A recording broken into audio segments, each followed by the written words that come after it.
Good morning, student. Today we will start BCom Part Third, ABST Paper First.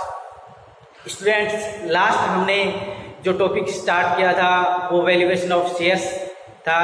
उसके जो भी अपनी chapter की पूरी थी मैंने एक्सप्लेन की कि वैल्यू पर शेयर कैसे कैलकुलेट किया जाता है। उसमें अपने पास दो मेथड थे। फर्स्ट मेथड का नाम था नेट एसेट्स मेथड और दूसरे का नाम था यील्ड वैल्यूएशन मेथड, और ये दोनों हमने अच्छी तरह से एक्सप्लेन करके नोट किए हैं। और आज हम इस चैप्टर के न्यूमेरिक क्वेश्चन स्टार्ट करेंगे।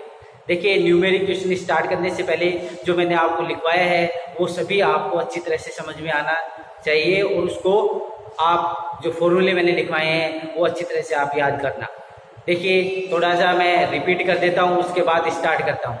देखिए, आपको मैंने नेट एसेट्स मेथड बताया, तो जो नेट एसेट्स मेथड है उसमें अपने को कैसे कैलकुलेट करना है। नेट एसेट जो मेथड होता है उसमें अपने को फर्स्ट तो नेट एसेट से ही कैलकुलेट करनी होती है, देन वैल्यू पर शेयर की कैलकुलेशन की जाती है। नेट एसेट्स कैसे कैलकुलेट होता है? Net assets equal sundry assets minus outside liabilities equal net assets. वैसे मैंने फॉर्मेट में आपको सैंड्री एसेट्स क्या होती है, आउटसाइड लायबिलिटीज क्या होती है, ये पूरा एक्सप्लेन मैंने किया था लास्ट क्लास में। दूसरा जो अपना मेथड है उसका नाम है valuation yield method. Yield method में फर्स्ट अपने को कैलकुलेट करना है स्टूडेंट्स, वो है प्रॉफिट कैलकुलेट करके बताना है। देन सेकंड में अपने को वैल्यू पर शेयर कैलकुलेट करना है, but value per share calculate करने के लिए अपने को रेट कैलकुलेट करनी होती है। यील्ड में अपने पास 3 पॉइंट होते हैं, dividend basis, expected rate basis और एक्चुअल रेट बेसिस। इसके अकॉर्डिंग अपने को काम करना होता है। अपने को कहेगा कि यील्ड मेथड से अपने को कैलकुलेट करना है, बट आपके पास यील्ड में भी 3 पॉइंट मिलेंगे। एक तो डिविडेंड बेसिस का फॉर्मूला लिखा है मैंने, एक एक्सपेक्टेड का लिखा है और एक मैंने आपको लिखा है एक्चुअल रिटर्न का। इस प्रकार से ये 3 पॉइंट है। कब कैसे कौन सा पॉइंट लगाना है वो सिचुएशन के अकॉर्डिंग आपको मैंने समझाया था कि कौन सा पॉइंट कब अप्लाई किया जाएगा। जैसे डिविडेंड के बारे में क्वेश्चन में बोल रखा है कि प्रेफरेंस शेयर को इतना % डिविडेंड देना है, इक्विटी शेयर को इतना % डिविडेंड देना है, तो आपको वो क्वेश्चन में डिविडेंड डिस्ट्रीब्यूट करवाया है, तो आप समझना कि डिविडेंड बेसिस पर ही क्वेश्चन को हल करना है। आपको कहेंगे एक्चुअल रेट से ही कैलकुलेट करना है तो उससे करना है, और ये दोनों बातें ना लिखे तो एक्सपेक्टेड से ही क्वेश्चन 90% हल किए जाते हैं। तो इस प्रकार से हमने अभी तक जो लास्ट क्लासेस में इस टॉपिक पर बात की थी वो डिटेल से मैंने पूरी एक्सप्लेन की थी, उसको ही आपको रिमाइंड करवाया है। अब हम स्टार्ट करते हैं फर्स्ट क्वेश्चन, न्यूमेरिक क्वेश्चन आपकी बुक का। तो आप अपने बुक में फर्स्ट क्वेश्चन देखिए, जिसमें अपने को वैल्यू पर शेयर कैलकुलेट करवाने के लिए बोल रहा है। इसमें अपने को बैलेंस शीट दे रखी है, बैलेंस शीट में फिक्स एसेट्स है, इन्वेस्टमेंट है, करंट लायबिलिटीज है और टर्म लोन दे रखा है, करंट लायबिलिटीज दे रखी है, शेयर कैपिटल, ये सभी गिवन है। लास्ट 3 ईयर के प्रॉफिट दे रखे हैं और फिक्स एसेट्स की वैल्यू है 1,50,000 से 2,10,000 की है। डेप्रिसिएशन के लिए बोल रहे हैं कि 10% डेप्रिसिएशन चार्ज करना है। और गुडविल भी कैलकुलेट करने के लिए अपने को बोला है इसने कि goodwill calculate 10 year purchase of super profit, 10 year purchase of super profit. इसका मतलब क्या हुआ? इसका मतलब ये है कि आपको गुडविल भी कैलकुलेट करनी है, उसके बाद वैल्यू पर शेयर कैलकुलेट करनी है। आपको मैंने बताया था कि भी वैल्यूएशन ऑफ शेयर्स वाला जो टॉपिक है इसमें आपको वैल्यूएशन ऑफ शेयर्स में ये नहीं है कि गुडविल का टॉपिक कंप्लीट हो गया और वो आपके दिमाग से आउट हो गया, उसको भी आपको याद रखना है। साथ में वैल्यूएशन ऑफ शेयर्स के जो फॉर्मूले हैं उनको भी आपको याद में रखना है, दोनों साथ में ही याद रखना है। जैसे इसमें फर्स्ट क्वेश्चन में उसने कहा है कि गुडविल भी कैलकुलेट करिए और वैल्यू पर शेयर कैलकुलेट करिए। तो फर्स्ट तो मैं क्या करूंगा, गुडविल कैलकुलेट करूंगा और गुडविल कैलकुलेट करने के बाद value per share by net assets method से कैलकुलेट करूंगा, क्योंकि नेट एसेट्स मेथड से अपने को पूछा है। आपको पता है कि नेट एसेट्स में क्या होता है, सैंड्री एसेट माइनस आउटसाइड लायबिलिटीज। तो सैंड्री एसेट्स में गुडविल भी फिक्स एसेट्स होती है, तो गुडविल भी स्टूडेंट्स फर्स्ट अपने को कैलकुलेट करनी होगी। यस, तो अब हम स्टार्ट करते हैं। आपके पास बुक है, फर्स्ट क्वेश्चन आप देखिए।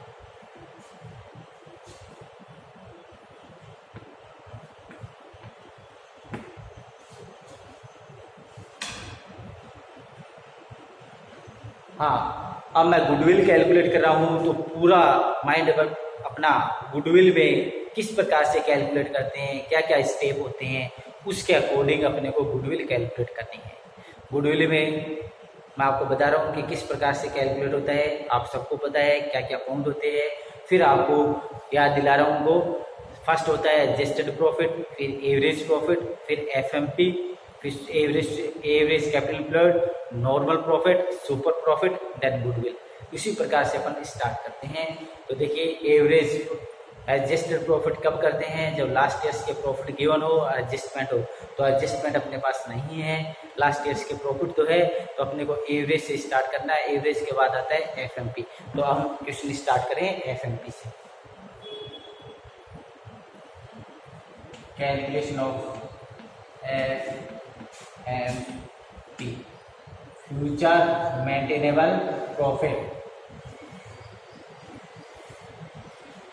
एफएमपी को ही एक्चुअल एवरेज प्रॉफिट भी बोलते हैं, एवरेज प्रॉफिट भी बोलते हैं, और फ्यूचर मेंटेनेबल प्रॉफिट भी बोलते हैं। यहाँ लिख देते हैं एवरेज प्रॉफिट। देखो लास्ट 3 ईयर के प्रॉफिट अपने पास दे रखे हैं, बुक में देखिए आप।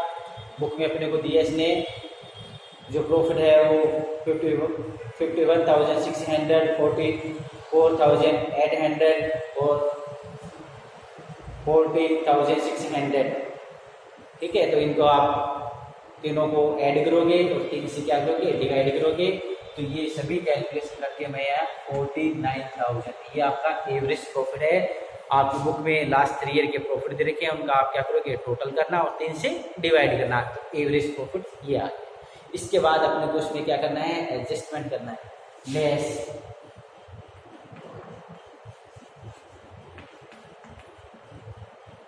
Additional depreciation on fix assets, additional depreciation on fix assets.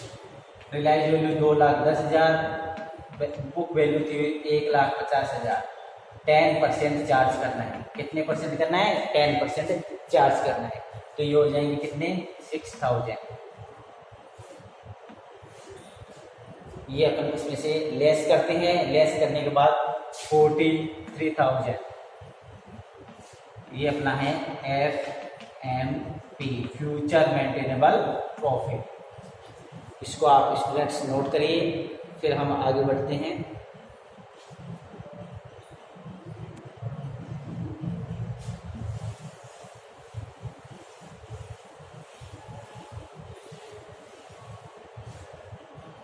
Point number 2 में अपन लिखते हैं calculation of average capital employed. Average capital employed, average capital employed के लिए अपने को क्या करना होता है, जितनी भी एसेट्स है वो लिखेंगे। तो fix assets, fix assets 2,10,000 realise value है ये। इन्वेस्टमेंट, इन्वेस्टमेंट अपने को दे रखा इसने 1,00,000। इसके बाद करंट एसेट्स 2,50,000, 2,50,000 और इनका टोटल यहाँ लिख देते हैं। इसके बाद आपको करना है less outside liabilities. Outside liabilities, outside liabilities में अपने पास एक तो टर्म लोन है, टर्म लोन 50,000, और एक है अपने पास करंट लायबिलिटीज, करंट लायबिलिटीज 150। इस प्रकार से 2 लाख रुपये लेस करने हैं। इसमें से 2 लाख रुपये अपन लेस कर देते हैं।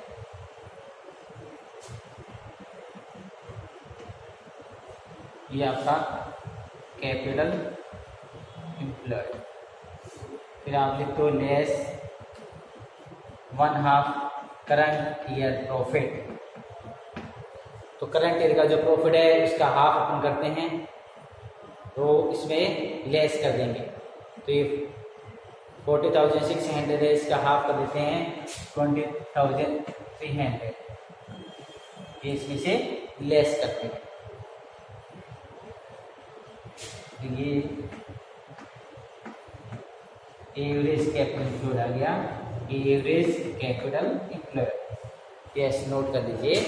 एवरेज कैपिटल एम्प्लॉयड अपना है 3,39,700। यस, नोट करिए स्टूडेंट्स सभी।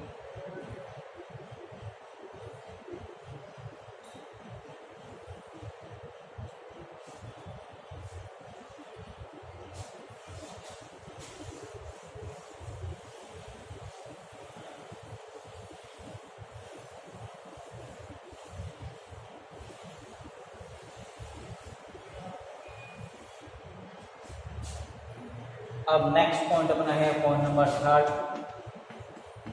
नॉर्मल प्रॉफिट इक्वल होता है average capital employed into NRR।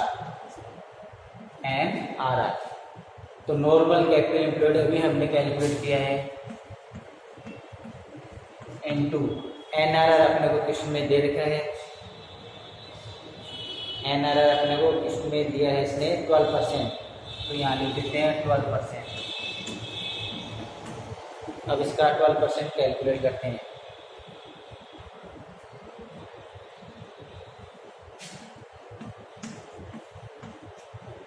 ये इसका 12%। इसके बाद point number 4, super profit equal होता है FMP माइनस नॉर्मल प्रॉफिट। तो FMP हमने कैलकुलेट कर रखी है, वो लिख देते हैं इसमें 43,000 minus normal profit this one, इसमें से लेस कर देते हैं। और लेस करने के बाद जो रहेगा उसको ईयर से मल्टीप्लाई करके गुडविल कैलकुलेट करेंगे। और लास्ट पॉइंट अपना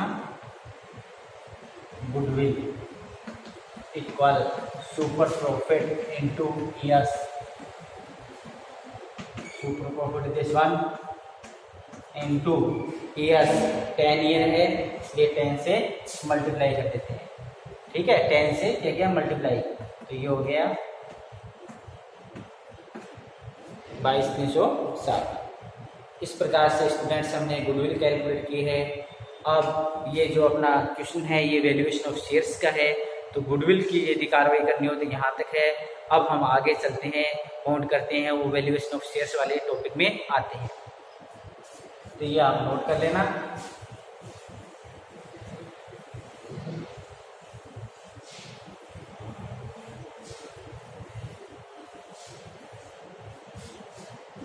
अब पॉइंट नंबर 6 में लिखते हैं।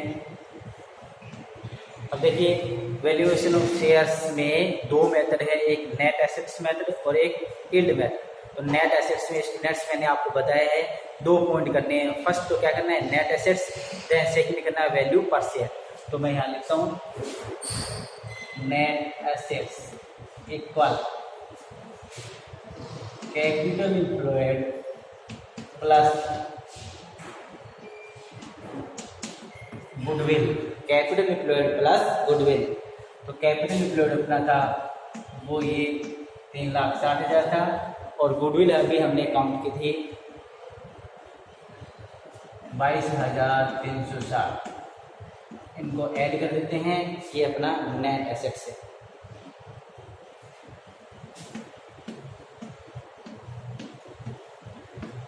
नेट एसेट्स मैंने आपको बताया था कि जो कैपिटल एम्प्लॉयड है उसको नेट एसेट्स भी बोलते हैं, इसलिए कैपिटल एम्प्लॉयड प्लस में गुडविल उसमें थी नहीं, इसलिए गुडविल को और ऐड किया है। गुडविल क्या होती है, फिक्स एसेट्स होती है, तो फिक्स एसेट्स को भी ऐड किया है, ये आता net assets. Point number 7, net assets calculate करने के बाद value per share equal net assets divide में number of shares. Net assets this one divide में number of equity shares. Question में देखे 10,000, तो ये 10,000 डिवाइडेड,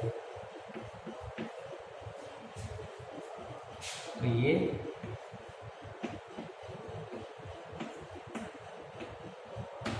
ये वैल्यू पर शेयर है 38.2360। इस प्रकार से स्टूडेंट्स ये क्वेश्चन कंप्लीट हो चुका है।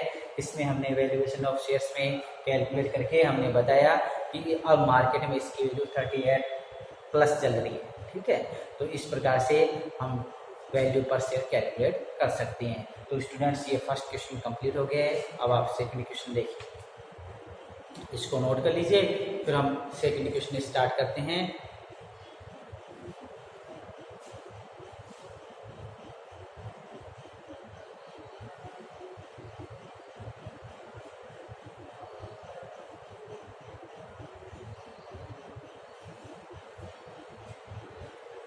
यस स्टूडेंट, देखिए सेकंड क्वेश्चन में अपने को वही वैल्यू पर शेयर कैलकुलेट करना है जैसे ये फर्स्ट क्वेश्चन के ना, वैसे ही वैसे सेम सेकंड क्वेश्चन अपने को हल करना है। यस, मैं आपको एक्सप्लेन करता हूँ। पहले आप बुक में देखिए सेकंड क्वेश्चन। देखिए सेकंड क्वेश्चन में अपने पास शेयर कैपिटल है, रेजुलर है और क्रेडिटर्स है, बैंक ओवरड्राफ्ट है। एसेट्स में अपने पास बिल्डिंग है, प्लांट मशीन है, स्टॉक है, डेटर्स है और कैश है। ये अपने को बैलेंस शीट में इसने दिए हैं। और प्रॉफिट की हम बात करें तो लास्ट 3 ईयर के प्रॉफिट है। प्रॉफिट पर आप नजर डालो तो आप देखोगे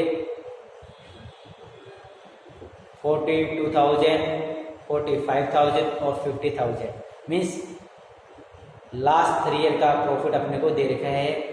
और इसके बाद बिल्डिंग की वैल्यू है 1 लाख से 2 लाख करवा रहा है। 10% डेप्रिसिएशन चार्ज करना है।